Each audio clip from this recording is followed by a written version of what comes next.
Yo, and welcome to My Summer Lair. I'm your host, Sam Unin. Thank you, Doug, for sitting down and talking to me about California Typewriter, your new documentary. Yeah, thanks for having me. We'll do the obvious question, which is, what is the documentary about? Because there's a couple of cool themes in there. Well, for me, the documentary is about how things disappear and how all of us have different ways of dealing with things disappearing. Some people look toward the future, and some people reminisce and are nostalgic for the past, and other people just live in the present. And the film, for me, it's three stories. It's one about the past, the present, and the future, embodied in these different characters. And I use the typewriter in a way to tell that story. Which do you prefer living in, the past, the present, or the future? I try to live in the present. I try to live right now. But I'm always thinking about the future, which makes me anxious. And then whenever I think about the past, it makes me nostalgic and melancholy. So I try to live in the present, But that's in a way what the movie is about, because I tried to create a feeling. So when you watch this film, it kind of gets across what. It's hard to make sense, but no, it does make sense. So there's a certain point where the nostalgia is kind of more stronger, I guess. It gets stronger as it kind of goes along, right? Mm-hmm. Absence makes the heart grow fonder. Right. And with technology like a typewriter, vinyls come back. When you have these things kind of come back, you forget how much you actually miss these things, if that makes sense. You know what I mean? It's like that when the X comes back. Exactly. I think everything in the world is moving in a direction with design where it's all minimal, architecture it's all minimal, kind of a and anyway, people, when you just look at social media and everything, there's so much groupthink and kind of a sheep mentality, like follow, everybody follows. And I think, I don't know, there was the tactile word, the typewriter represents a little bit of just individuality and non-conformity. Yeah, and anything analog generally too is kind of a more holistic experience, right? Because you got to put the paper into the typewriter, you got to roll it in, you got to start typing. Like, there's a lot more engagement in terms of the senses. You can smell the paper and things like that. So a lot of the analog is a lot more of an experiential kind of feeling. Yeah, exactly. And I think there's a joy in the tactile world, and I think that's why you find with vinyl, people enjoy dusting off the albums, cleaning them, putting the needle on. Same with the typewriter. That's why film is making a comeback too. People enjoy loading a camera and only having 36 exposures rather than a limitless number. I do want to touch upon the past. You've done some music videos, and specifically in the past, you worked with New Kids on the Block. Yes. There's a reason why I'm bringing this up. Early on. Yeah. What were some of the videos you kind of worked on with New Kids on the Block? Well, I did their very first album. And what happened is the record company came to me, and they had done something before, and they were it wasn't happening, and they said, hey, what do you think about this song? And so I got together with my team, and we created this first video called Please Don't Go Girl, and it took off. And I did that whole first, 5 music videos, 5 songs. And it was fun. That was years ago, but it was fun. The reason I bring it up is because the boy band life cycle kind of seems to mirror what you were talking about in the film with typewriters, where at the height of their popularity, they were doing well, and it's everywhere, and it's the same thing with typewriters. They're just constantly everywhere, and there's demand for them. And then it starts to wane, partly because the technology in terms of recording is getting better and stuff. People are using Pro Tools and Auto-Tune and things like that. You don't need the same type of voices. And then there's almost kind of an abandonment, a little bit of shame. I can't really believe I did that, went down that road or whatever. And then all of a sudden there's a kind of a resurgence where the boy band kind of comes back, and then they're more popular than ever in a sense. And it kind of mirrors the same thing with the typewriter, just that journey and that path. Well, that's life. I mean, all of life is based on waveforms. So everything goes up and it goes down, and there's lightness and darkness. Everything has an opposite. I don't want to sound too new age here, but it's everything is based on that, whether it's the waves in the ocean or audio waves or whatever. So the stock market going up, going down. It's like you can always count on whatever's happening now for the opposite to eventually happen. The film, though, it feels like this is almost just the beginning. Vinyl's kind of come all the way full circle back, because now we started the proper pressing plants, and so we're making vinyl again now. Right. With typewriters, they're still not being made. I think they're just, like you even mentioned, you had the company in India that just recently shut down by the end of the film. But this feels like it's kind of now just beginning. You're almost at the beginning of the resurgence. Yeah, I mean, typewriters. I don't think anyone will ever make a typewriter again because it's too expensive. And as Tom Hanks said, it would cost like $15,000 to like have a new typewriter for sale. But there's a lot of them out there. There were millions and millions of them, and they were so well built that they still last 50 years later. So I think most of the people, like from Tom Hanks to John Mayer, who are using typewriters, they're using these 1950s, 60s machines that if you just put a new ribbon in them and oil them up when necessary, they still work great.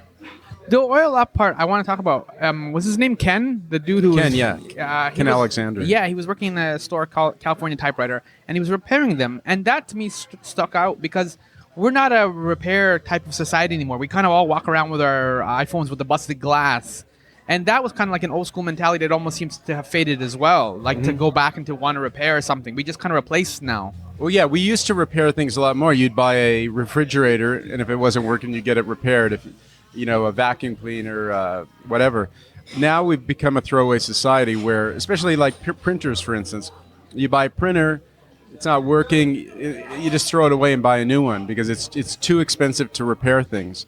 Even with cars now, they're just replacing parts. It isn't like you can actually go and fix your car anymore. You just have to take out the old part, put the new part in. It's just the way the world's gone, which adds to the landfills and all the the junk. And you mentioned John Mayer. I was blown away by the comments that he made and the way he was talking about creativity, and like it's a mindful creativity is basically what he was kind of describing. Just that slow kind of pause and reflection and being able to then articulate something using a typewriter. I'm not used to usually hearing John Mayer kind of be that eloquent and that articulate. So that was kind of a really surprising interview. Yeah, well, I mean, John's great. He's so smart, so sharp. I was blown away when I shot him. His mind is just so amazing. You know what I mean? It's like, so anyways, I love that interview we did. And he uses a typewriter, to work on his lyrics. And I think he likes it because there's no spell check or grammar check. It's like he can just get thoughts from his head straight out on paper. And plus the paper exists. It's not like it's a digital file, sitting there somewhere that you forgot where it is, on what hard drives it's on, or what folder in the cloud it's on. You can actually, it's a stack of papers, you can see it. This picks up on your theme of rebellion, because you touched upon that, how like there's a lot of groupthink, and sometimes the typewriter allows for individuality and kind of to break out of that groupthink, right? Because it takes no courage to use a sidewalk. The sidewalk is the path laid out for everybody. But to like kind of go rogue like John Mayer did, and to kind of then say, I'm going to start creating this way. He's obviously clearly thought it through, and he's trying to find new ways of being creative, and this is one of the tools that he's kind of using to be creative. Yeah. Well, I mean, I think one of the themes of the film is permanence, and the fact that something you create on a typewriter, it exists. It's on a sheet of paper. And actually, what's different about typing is that the ink is stamped into the paper, so it will last for thousands of years if kept out of the sunlight. Whereas the stuff that comes out of your laser printer or your inkjet printer is on top of it, and after a few years, it will just fade. So, we show in the film, like Tom Hanks saw this letter from Noel Coward. Noel Coward, and it's written and it still exists. And so I think the thing is, there's this thing, you create something and you hope it exists longer. Longer than, I don't know, like it's a file that can be deleted, or if you don't pay your iTunes account or iCloud account, it all disappears. Yeah. Did this film and working on this documentary, did it shape your creativity as well? It was really fun to do. I mean, for me, I make my living making commercials and, some music documentaries and things.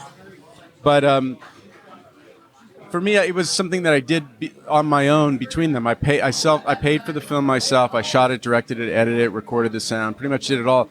So it was really freeing creatively to just do this film totally my way and not have somebody telling me how to do it. And when I was done with it, put it out in film festivals, and it's just a pure act of, it was a labor of love that I made totally just for the joy of making it. It started off as a short, and then you kind of graduated to doing a feature.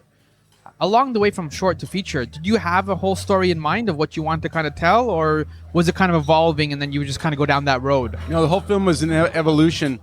I mean, most films, because films cost money, the filmmaker has to write up an idea, and then they have to go to people with money and sell that idea to try to, go out and make it.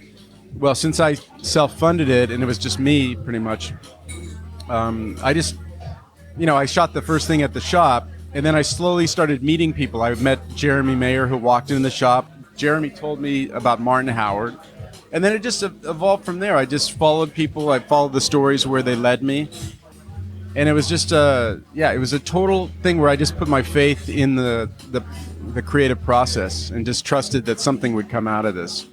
And the community as well too. The community is very like they're connected, and you can see they're having a lot of fun. And it's like when other groups of nerds or like people who are passionate about one thing get together. I was kind of surprised that there is actually like a typewriter community that exists out there. It's really warm. Everybody I met through this film, I don't want to sound corny, but everybody has such a good heart. They're really kind of warm, beautiful people, and I really enjoyed the process of making it. I didn't meet one typewriter lover who was a jerk, so I don't know. It was a total joy to be, involved in this world for the time I made it. Did you notice any consistencies other than the warm heart in terms of like their philosophy or why they kind of approach? Because we touched upon like John Mayer and his creativity. Tom Hanks wanted to talk about permanence, like you mentioned. Have you noticed any kind of similarities in terms of their approach to the typewriter or what they kind of want out of the typewriter? I think people are turning to the typewriter for different reasons. Some people just want to have a digital detox and pull back from constantly being online, constantly being just in social media. And it's digital burnout, and so they enjoy putting a piece of paper in and having the quiet to write. Other people find that their ideas come to them that way. Some other people, they just like touching things, the tactile experience rather than touching glass, on an iPad or iPhone. From your perspective then, you started off with one typewriter? Yeah, I started the film. I mean, the way the film came to be is I bought this Underwood 5 typewriter to put in my office as an object of art. And it sat there for a while. I bought it for $6 on eBay. And and it would kind of call to me to come over to push it. When I was just thinking of ideas or whatever, I pushed the keys and they were stuck. They wouldn't work. So I decided to fix it up, and I found this one typewriter shop left in the Bay Area called California Typewriter. And as soon as I walked in, I met the family, and I just loved their passion for what they did. And so, I did that, and then it evolved from there. And so I had that one typewriter, and then through the course of making the film, I would need to get other typewriters to shoot close-ups and things like that, and I ended up with 85 typewriters at the end. And they've taken over this whole storage place. So I want to cut them down to my 10 favorites and maybe give the rest of them away to people as gifts. You had in the documentary, you asked Tom Hanks if there was like a desert island typewriter, one that he would only want to keep out of his whole collection, and he has about 200 or 300 of them. Out of your collection of 85, is there one specific one that you would want to, like the one that you initially started off with? No, my favorite one that I found it's called an Erica 10, and it's a German typewriter, and it's just so beautiful. And it has this little switch that when you click it, it opens the lid, much like the trunk of a car opening. I mean, it's just the design and the it's almost like the beauty of a car. It's got the same kind of.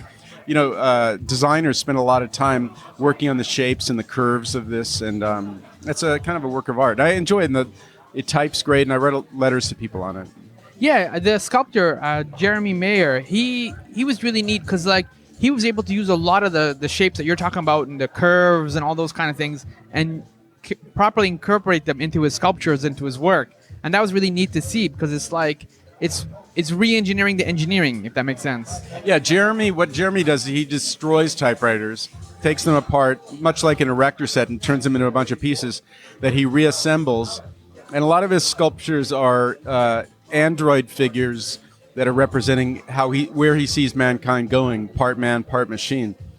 And he finds all the parts of us inside the typewriters. So he said the typewriter is a very human machine. It was built, to mirror our hands and things like that. Yeah, it's an extension. Yeah, exactly. So what's next with the documentary? Like you said, it's been making its way across festivals. And what are you hoping eventually it's going to end up on DVD? Will there be some extras as well? Yeah, he with the film, we premiered it at Telluride a year ago, which was great. And then it played the film festival circuit. And then it got released in New York and L.A. About 2 months ago, and now it's just expanded. It expanded across the U.S., and now it just opened in Canada. It's gonna within a few months it will come out on iTunes and a lot of DVD and places like that. You can see it, and that's where everybody watches movies now. Anyways, it's hard to get people in the cinema. What is the reaction you've gotten as you've gone to the film festivals? Are people kind of like surprised by this typewriter community like I was, or they're digging it, or they have their own typewriter stories, or like? Well, most people, a lot of people come up to me afterwards and they say, my wife dragged me to this film. It's like I thought I don't want to go see a movie about typewriters, and then they say, and I realized at the end it wasn't about typewriters at all, and I think that's been the thing, is like getting people over. Because people think it's just a movie about typewriters and famous people talking about typewriters, and it's not. It's really a story about humans and how we view life, And so I think it's a marketing issue of getting people to watch it. Because most people, once they watch it, then they tell their friends, and it's been great word of mouth on this film. So. Yeah, and I think sometimes, too, this, again, picks up the thread I was talking about at the beginning, which is like, it's just this kind of revenge of analog where like people were like, see, we went too far with the technology, now we have to kind of go back.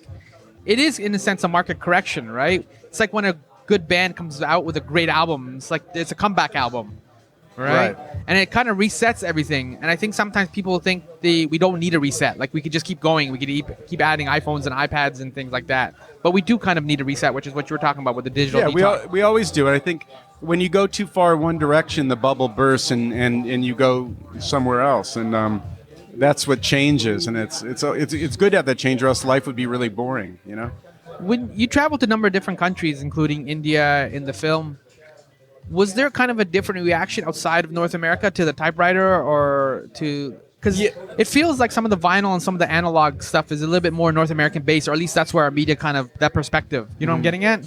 Yeah, the only part of the film that I didn't film was the India sequence, which was because Jeremy was in India for 6 months working on this sculpture he was making. And there was a girl over there she's the daughter of a famous photographer in India who started Magnum. And so she would visit his studio every couple of weeks and then send me the footage. But yeah, in India, they're still using typewriters on a daily basis. If you go onto the streets there are lines of typewriters where people come and get documents typed. So there are these last kind of countries that are still hanging on. Cool. Thank you so much for talking about typewriters and analog and the characters behind the typewriters too, right? The medium is the message. Yeah, thanks for having me. It's great.